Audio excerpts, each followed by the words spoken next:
Hello, classmates. This is Nicole Morrill. I had this week's topic of neurodevelopment, specifically the autism spectrum disorder, also known as ASD. So to start off, what is autism spectrum disorder? ASD is a neurodevelopmental disability that has no known cure, and there's also no universally accepted intervention approach. No one universally accepted intervention approach, sorry. Some main features of ASD are abnormal or impaired development in social interaction and communication, as well as strict regimen of repetitive behaviors. So just going to jump right into the background and history. This guy Kanner was the first one to describe this disorder. He actually described it during a report that only included 11 children. During this time, he called this disorder autistic disorder or childhood autism. In the 1970s, autism was defined as impaired social development of a type quite different from that in normal children, impaired language and communication skills, again of a distinctive type, resistance to change or insistence of sameness as reflected in inflexible adherence to routines, motor mannerisms and stereotypes, and other behavioral oddities and an onset in the first years of life. This definition stuck out to me because for me, it says a whole lot, but yet it's just a repetition of the same phrases using different words, in my opinion. Also in the DSM-3, autism was classified in a group called pervasive developmental disorder. So some more of the background history and prevalence of this disorder.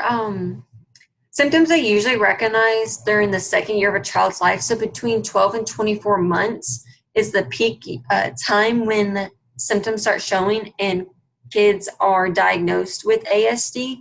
However, a child can be diagnosed before this time and after. It really just depends on the onset of the symptoms. And it's also, research has also shown that approximately 1 in 68 children have been diagnosed with this disorder.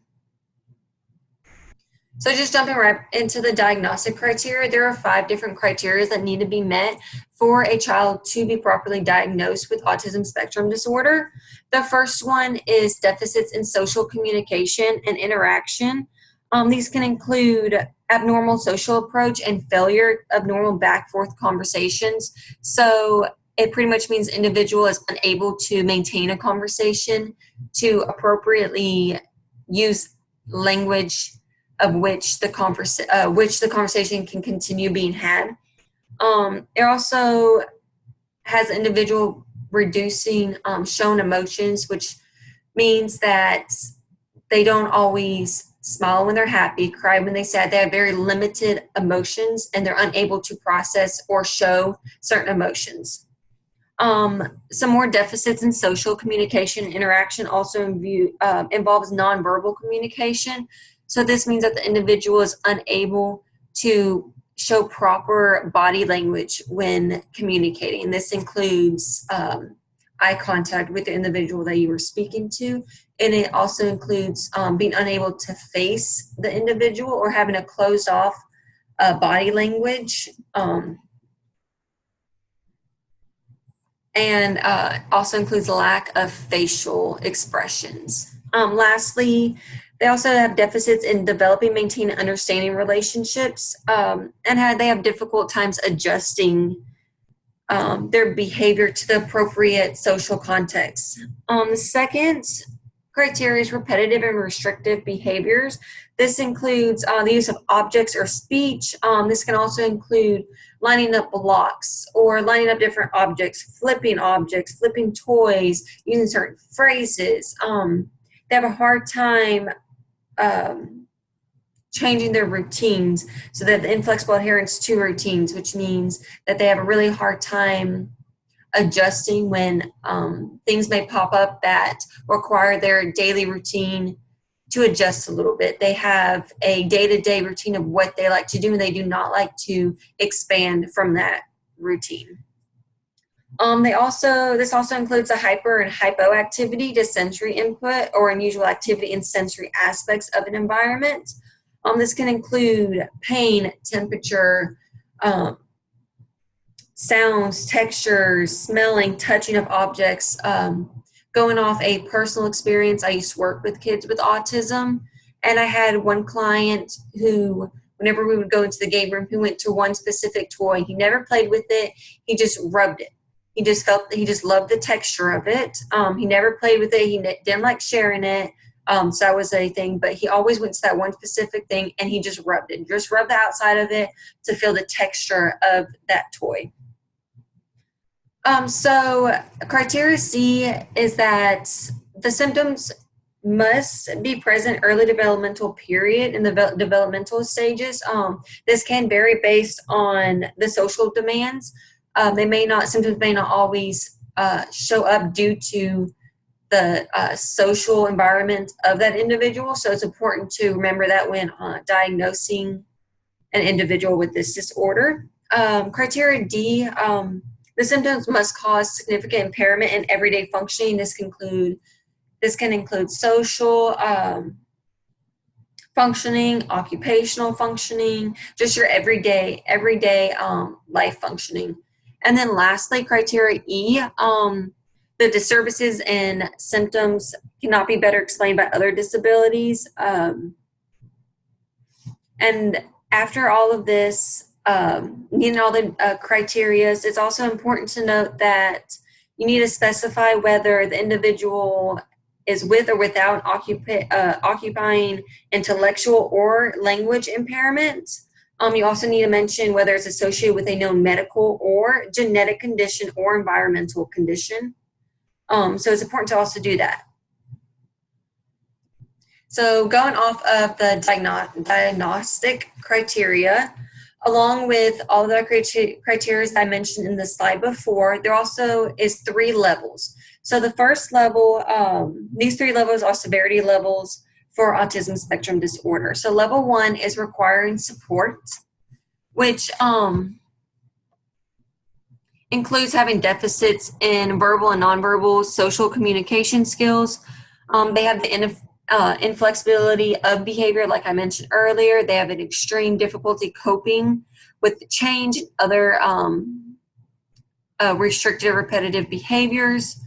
And then the second level is requiring substantial support. So this is also verbal and nonverbal communication skills and deficits in there, but it goes on to limitations of social interactions or abnormal responses to social overtures of others. And it also is distress or difficulty changing focus or action.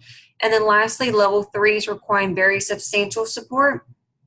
And this goes on for deficits in social communication,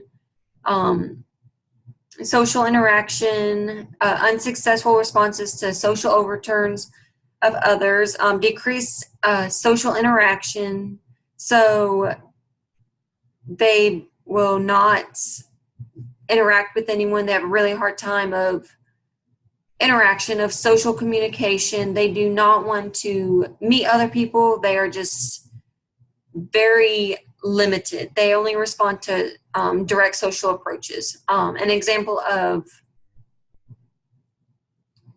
this would be they have few words of speech and, like I mentioned earlier, limited interaction. So when diagnosing an individual with autism spectrum disorder, not only do they have to meet the 5 criteria that I mentioned earlier, but they also need to the professional also needs to specify whether there is a environmental, medical genetic condition, as well as other occupying intellectual language impairments. So some risk factors for ASD, starting off, we have older birth parents. So research has shown that if the mother is over 40 or the father is over 50, there is an increase of diagnosis of this disorder, as well as preterm or low birth weight. Excuse me. And there has also been some research that has backed up when the mother is sick or has illnesses during pregnancy. This includes bacterial or virus infections, weight gain, hypertension. And these are just a few environmental factors that I named. There are definitely a lot more. Going on to genetics, the Fragile X syndrome and the copy number variants are both risk factors for um, this disorder. First evidence for specific risk factors came from a rare genetic syndrome such as the Fragile X. And the copy number variant is when a chromosomal subregion is multiplied or it's deleted. This is also connected with other developmental disorders. Luckily, there are lots of genetic testing that are coming out that can detect both of these as well as other copy number variants that can be connected with this disorder. And according to the DSM-5, approximately 15% of children that have been diagnosed with autism spectrum disorder have been connected to some kind of genetic mutation. So going on to gender, research has shown that 3 to 4 times, or males are 3 to 4 times more likely to be diagnosed than females. And as well as the lower socioeconomic status. Lower class may not have access to health professionals, or they may not have access to all the therapists and the different professionals that work specifically with children and this disorder, or they may not have the may not be able to afford maintaining the therapy and the ongoing treatments, which also is a risk factor. Research has shown that the earlier a child is diagnosed, the higher chance they have of being able to live more functionally in an appropriate status. So jumping into methods for diagnosis. So I found a bunch of different screening tools and different diagnostic tools that were used. However, I just picked out these due to the popularity of them. These are the ones that I found in the research that I was doing that have been mostly used by professionals when it comes to diagnosing this disorder. So as I mentioned before, the ASD has multiple diagnostic instruments, and it's important that during this observation, there is the professional along with the caregiver to observe and characterize behaviors of the individual. So diagnoses that are based on professional observations as well as the individual's history and self-report, if possible, are the most valid and reliable diagnoses. Of course, self-report isn't always available, especially when it is a younger child. However, diagnoses that happen later in life where that individual does have can appropriately self-report, that is included in part of the diagnosis. So the first one is a screening tool for autism in toddlers and young children. This is only a 20-minute observation. The second observation is autism diagnostic observation, which is a 45-minute observation. And for both of these observations, the professional along with the caregiver, they observe the individual, they observe the behaviors. It's usually when they're in a room by themselves, and it has to do with objects and toys, interaction. It's really just observing the individual to look at their behaviors. And the last three focus on the assessment of the child's symptoms, the severity of the symptoms, and their everyday functioning. So this is the Childhood Autism Rating Scale, the Social Responsive Scale, and the Social Communication Questionnaire. So some cultural and ethical considerations. One thing that I found that I really had trouble finding was there was not a lot of research on ASD with minority races and the connection between genetic and biological factors with this specific disorder. One thing to look at with the cultural and ethical considerations is the cultural perspectives. African Americans tend to seek help first with family and friends before going to professionals. And Caucasians actually do the opposite. So they tend to seek professional help first and then resort to family and friends after professional help. Asian Americans are less likely to seek professional help at all until they are unable to manage the disorder alone. And then Latino Americans are more likely to seek out non-traditional interventions rather than traditional professional interventions. Some things that I found really interesting in the research that I was looking at is that Asian Americans actually believe that when they have family members that are diagnosed with disabilities, this actually means that they are being punished for violating their religion, their beliefs, their religion or beliefs. And then another thing that I found interesting with Latino Americans was that they actually viewed a family member being diagnosed as a blessing from God. They saw this as a chance to sacrifice part of their life for another individual to help that individual. So I thought that was really interesting to see the two different beliefs for that. Also, African Americans, research has shown that African Americans believe that this disorder comes from diet contamination and food processing. So that is also a huge consideration to remember when working or when diagnosing this individual, is that there are so many broad beliefs that range with culture and with race that professionals need to keep that in mind when working with a family that is Asian American, is Latino, is African American, because their beliefs are widely different and could possibly very well be different from the professional. Another thing that I like to mention is the parental beliefs. Of course, this is a very popular belief that autism was developed through vaccination, despite research that has shown no correlation between the two. When working with with families, it is important to educate them. Ethically, everyone has a right to believe what they believe. Everyone has a right to their own beliefs, to their own religion. So it's important as professionals to educate the families in an appropriate way.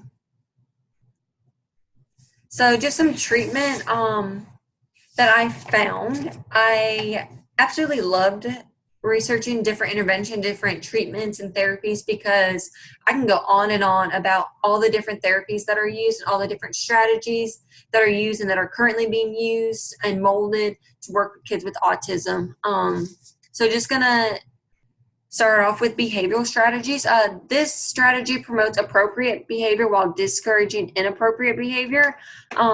Therapists break down desired behaviors into small, achievable tasks, which are taught in a structured way. This is commonly known as applied behavior analysis, or ABA. The developmental strategies uses activities and materials in accordance with the child's developmental level in different areas. So the child shows interest in an activity or toy, and the adult then uses strategies such as modeling or hand over hand prompting. The focus of this strategy is on fostering language and communication with a positive adult-child relationship. So this one specifically uses activities and materials that the child picked out or the child has interest with playing or using. And so next is the visual strategy. This is a mixture of both developmental and behavior strategies, and this is to promote skills and independence. So this visual strategy is mainly used in group settings such as classrooms. This uses transition cues, picture schedules, cueing of the environment. For instance, there will be name on furniture. So on the chair, there will be a tag that says chair. On the table, there will be a little sticker that says table. Or in the bins, there'll be a little sticker that says bins. You know, on the clock, there'll be a little sticker that says clock. So continuing on with the treatments. Speech and language therapy, this is one of the more popular ones that I found.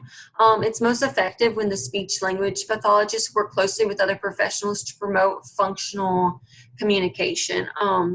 So they can provide one-on-one therapy, and they can also do group therapy, like I mentioned before, in classroom settings or in 1 to 2 people group settings. I love this type of therapy because not only is it verbal communication, but it also can do nonverbal communication. It can do sign language, picture communication, which is the child pointing to what they want to do. So, like, there's a bathroom picture, the child points to the bathroom or shows a picture of the bathroom to the professional when they have to use the restroom, or points to a picture of the food when they need a snack, or the water fountain when they're thirsty. And they also use electronic communication device. So, like an iPad or some kind of communication device where they click what they want and it says, I need to go to the restroom, I am hungry, I am thirsty, and so forth. So the last therapy treatment that I will be talking about is the occupational therapy and sensory integration therapy. So this addresses sensory and motor abnormalities that negatively impacts the child's independence. So the occupational therapy really focuses on fine and motor skills. The therapist focuses on skills that affects everyday functioning. So, for example, they would work on zipping, so the child will be able to zip up a jacket, or they work on buttoning jeans, so the child will be able to button and unbutton when using the restroom and putting on clothes. They also work with having the skills to tie their shoes, to snap, to pinch, like to pick up food, they want to be able to do that, to shake, to wave, so different motor skills like that. The sensory integration therapy, a lot of the time it's used alongside the occupational therapy, so they kind of go hand in hand. And then most of the time, it provides controlled sensory experiences that will hopefully increase appropriate behaviors within that social reaction.